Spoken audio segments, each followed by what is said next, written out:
Enquanto muitos dos baderneiros que fizeram quebradeira em Brasília no 8 de janeiro estão sendo condenados, alguns com a pena que muitos dizem que é exagerada, os incentivadores que os encorajaram a fazer isso pelas redes sociais estão virando prefeito. É esse o nosso assunto de hoje.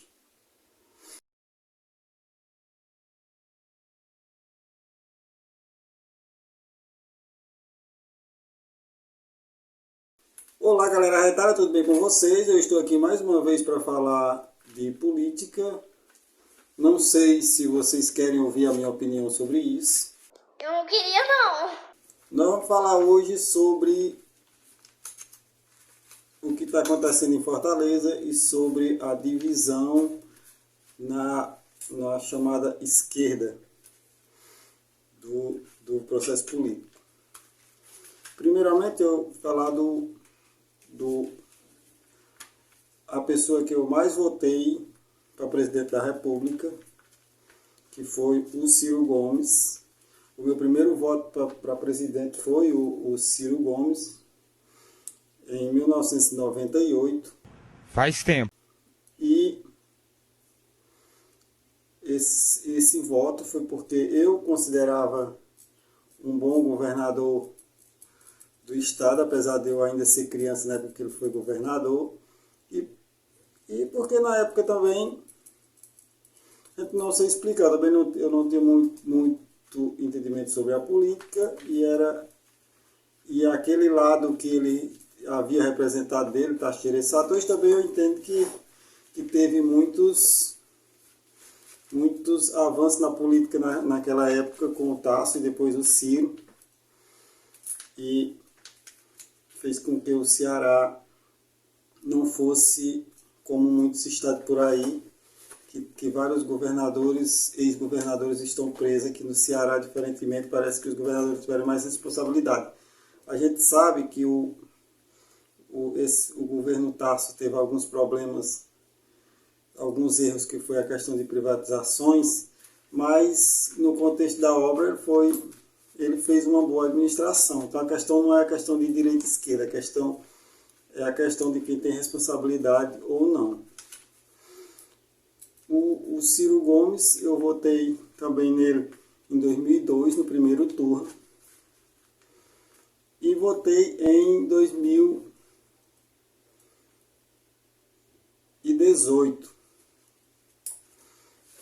Como eu não só votei, como tentei convencer muitas pessoas ao meu redor a votar também, porque naquela época ele era a melhor opção.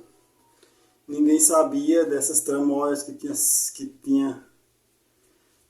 sido feita para o Lula ser preso. A gente sabia que ele estava preso. O que a gente podia imaginar era que realmente, apesar de muitos dizerem que não, a gente não podia ter certeza de que existia uma tramóia para essa prisão. E a gente sabia também que dificilmente o Haddad conseguiria fazer uma boa administração naquele contexto que estava em 2018.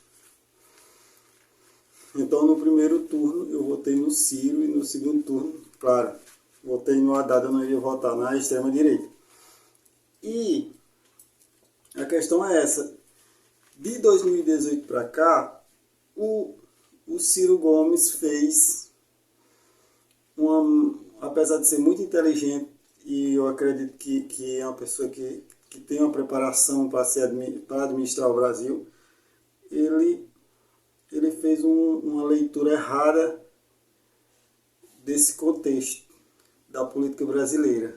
Ele acreditou que o PT não iria voltar a ser protagonista, e que também a extrema-direita não iria continuar para cima depois do governo Bolsonaro, que realmente foi um desastre, mas as pessoas parecem que não veem isso. Mas ele fez a leitura errada. Ele achou que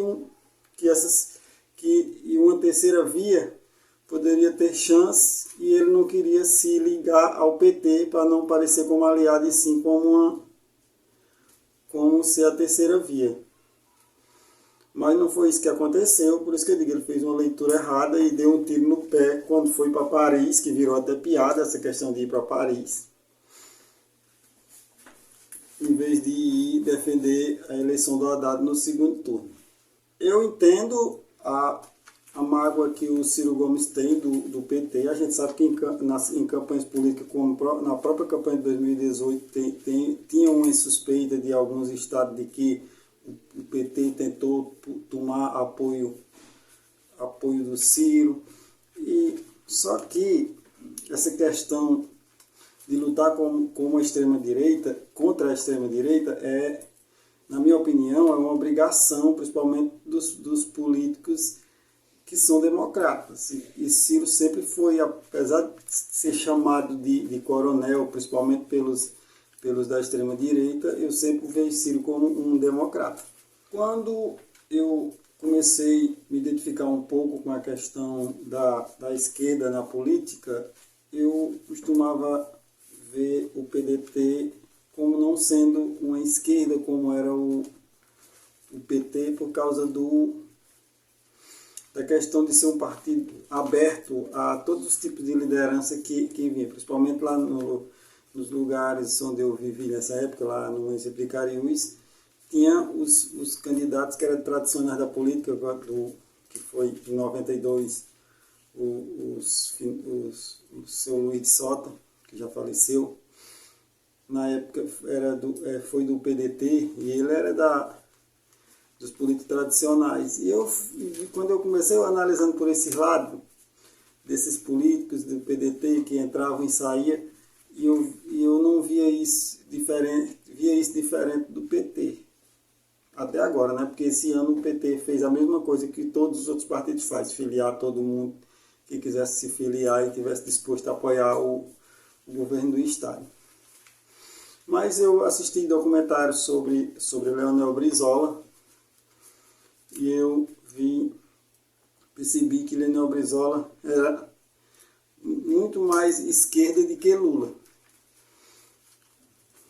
E eu acho que o Leonel Brizola ele não seria conivente com o apoio de uma pessoa como é o André Fernandes, candidato a prefeito de Fortaleza.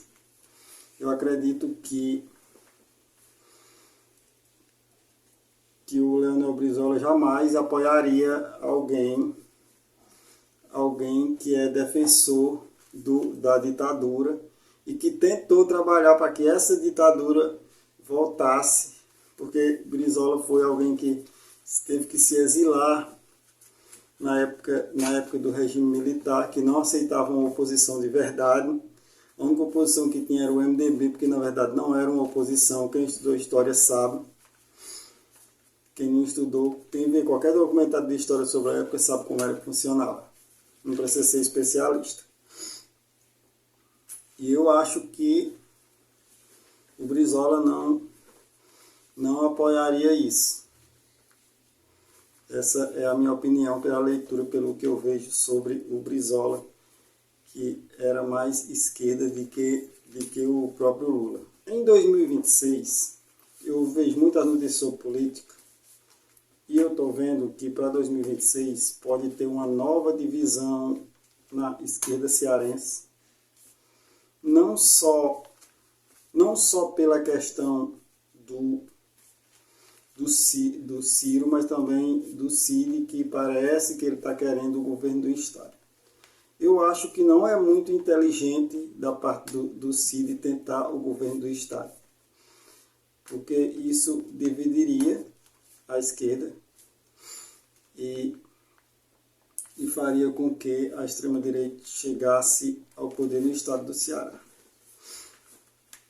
Eu acho que o ideal seria o Cid se aliar ao governo do estado e com isso eles tentar a reeleição para senador, fazendo uma dobradinha com outro candidato apoiado pelo governo do estado, já que na próxima eleição vai ser eleito 2 senadores. Se não, vai ser eleito outro senador igual o Eduardo Girão, que vocês que acompanhar, quem acompanha a política sabe como é o Eduardo Girão lá na Câmara.